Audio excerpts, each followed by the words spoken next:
We can't have meaningful reconciliation while we're still having our governments racially discriminate against these kids. Cindy Blackstock was happy to see the government announce $1.4 billion in this year's budget for First Nations child welfare. And it says, thank you for being there for 165,000 kids. Indigenous peoples only make up 4% of the Canadian population, but more than half of preschoolers in the child welfare system are Indigenous.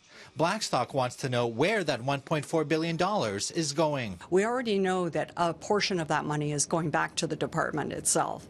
A portion may well go to the provinces, and a portion may well go to First Nations and to First Nations agencies. I just don't know that yet. Blackstock and the Assembly of First Nations convinced the Canadian Human Rights Tribunal that the federal government underfunds First Nations child welfare. Now the government says it's doing all it can to comply with the tribunal's orders.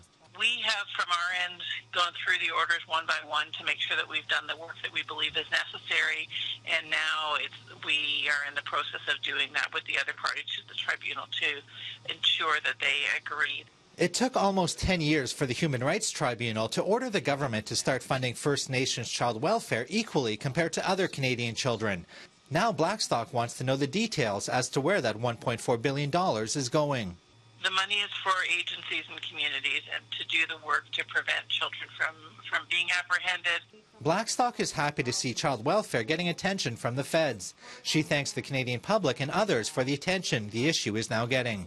I think thanks to the residential school survivors, the TRC, and many people in the community level, that folks are starting to understand out there that First Nations kids get less public services than everybody else because they're First Nations kids. Blackstock has an idea called the Spirit Bear Plan. She wants the Parliamentary Budget Officer to audit all departments that fund Indigenous peoples and services to ensure equality across the board. In Ottawa, Nigel Newlove, City News.